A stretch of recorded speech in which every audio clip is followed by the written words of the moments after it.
माँ मुझको ऐसा घर दे जिसमें तुम्हारा मंदिर हो, जो जगह दिन रैन तुम्हारी तू मंदिर के अंदर हो। नमस्कार, जय माता दी, सुस्वागतम, वेलकम, अभिनंदन। और आपका मेरे और आपके दोनों के इस खूबसूरत से यूट्यूब चैनल पर, माता रानी के इस यूट्यूब चैनल पर बहुत बहुत स्वागत है। और बात अगर माता रानी की और गुप्त नवरात्रों की तो हुए एनर्जी अलग सी होती है। सबसे पहले बताइए आप लोग कैसे हैं, आपके घर परिवार में सब कैसे हैं, दिन कैसे बीत रहे हैं। परमपिता परमात्मा की आपके ऊपर मेहर हो, ईश्वर आपके ऊपर हमेशा धन दौलत मान सम्मान प्रतिष्ठा यश से आपके घर को भर के रखे। और इस गुप्त नवरात्रों में माता रानी वो आपको दे जिसका आप लंबे समय से कर रहे थे। तो कर्मों पर बिलीव कीजिए और जल्दी जल्दी इस चैनल को सब्सक्राइब लाइक कीजिए। अगर अभी अभी आप मेरे चैनल पर आए हैं तो मेरा नाम डॉक्टर वायरा की है। पिछले 7-8 साल से मैं इस चैनल को चला रही हूँ। और आषाढ़ महीने के शुक्ल पक्ष की प्रतिप्रधा तिथि से गुप्त नवरात्रे आरंभ होते हैं। गुप्त नवरात्रों पर अधिक तांत्रिक विद्याओं के लिए सिद्ध की जाती हैं विद्याएं, महाविद्याओं को सिद्ध किया जाता है।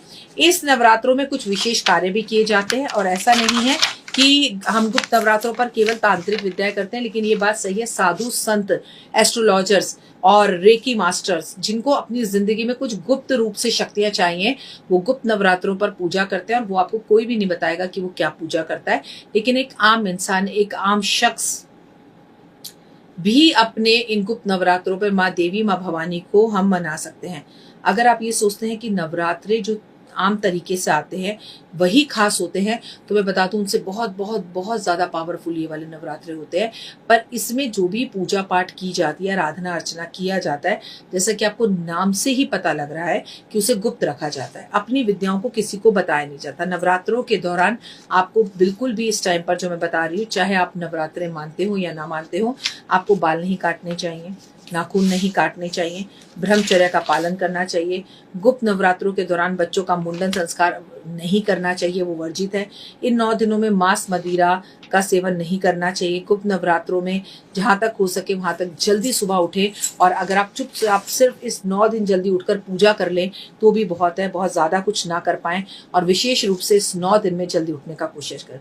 इस 9 दिन में गुप्त रूप से आप लहसुन प्याज को अगर त्याग दें तो भी आपकी पर्सनैलिटी और आपके चेहरे पर एक ऐसा नूर आएगा कि लोग आपसे पूछने लगेंगे, अरे तुम्हारी तो पर्सनैलिटी ही पूरी बदल गई, ये चेंज तुम्हारे अंदर कैसे आया।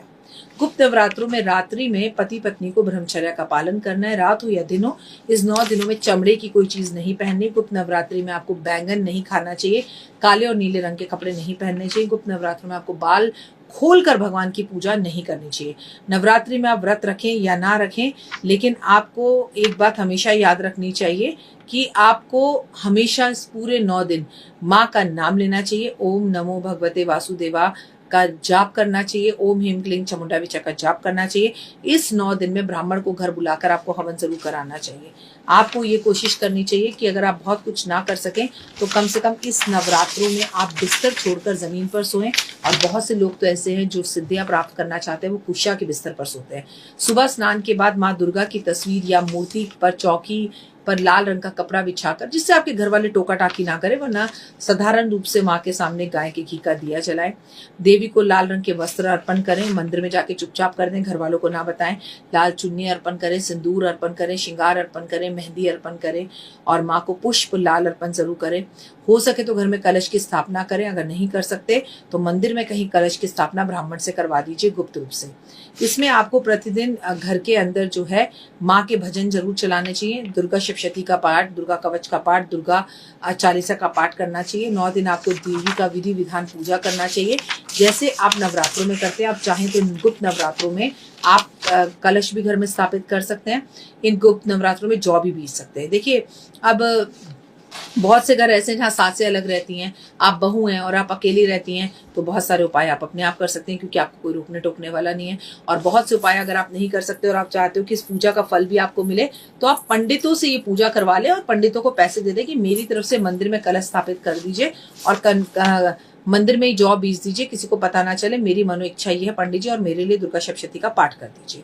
अष्टमी या नौमी वाले दिन घर में हलवा जरूर बनाना चाहिए, और 9 कन्या पूछ ना सको तो 9 कन्याओं को बाहर जाके बिस्किट, चॉकलेट, टॉफी, आइसक्रीम जरूर बांटे। आपको कोशिश करनी चाहिए कि इस पूरे 9 दिन हलवा छोले गरीबों में या किसी एक कन्या को तो जरूर खिलाएं। गुप्त नवरात्रों के आखिरी दिन आपको दुर्गा माँ की पूजा करनी चाहिए और माँ की आरती कम से कम अपने घर में जरूर उतारनी चाहिए। इससे आपको बेहद ज्यादा फायदा होगा।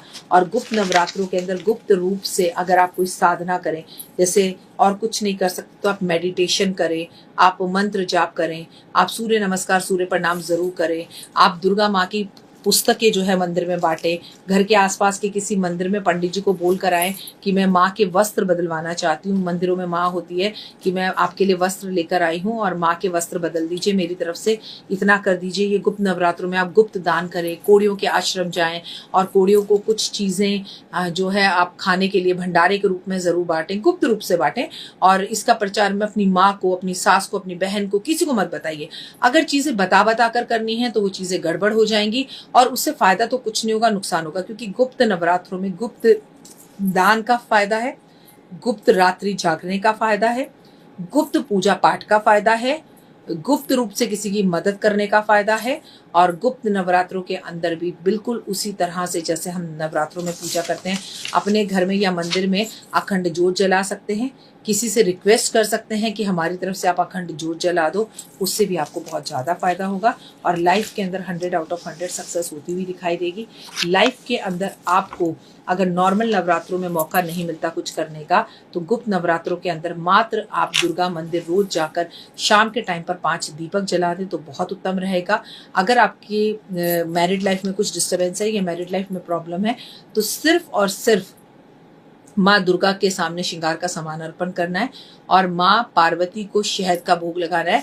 जब माता रानी की मूर्ति से वो शहद नीचे गिरे तो उसे एक चम्मच या शीशी में, कटोरी में भर के घर ले आना है और वो शहद पतिदेव को खिलाना है। इससे भी आपको बहुत अच्छे और mind blowing out of result मिलेंगे। गुप्त रूप से रहकर कम से कम दुर्गा सप्तशती का पाठ कर लीजिए या 9 दिन दुर्गा चालीसा ही पढ़ लीजिए। इसके रिजल्ट आपको बहुत अच्छे मिलेंगे। उम्मीद है आपको मेरी वीडियोस पसंद आ रही होंगी। और 2 मिनट के उपाय गुप्त नवरात्रों में मैं आपको रोज बताऊंगी, तो 2-2 मिनट के उपाय देखने के लिए मेरे चैनल पे नजर रखिएगा। लाइक, सब्सक्राइब, शेयर जरूर कीजिएगा। मुझे Instagram, Facebook, YouTube, believe in Karma, 5 minute story, जोश, मौज, शेयर चैट, सब जगह पर आप फॉलो जरूर करें। क्योंकि अगर आप मुझे अलग अलग पैनल पे फॉलो करेंगे तो मेरी अलग अलग वीडियोस और अलग अलग चीजें आपको देखने के लिए मिलेंगी, जिसका जानना आपके लिए बेहद ज्यादा जरूरी है।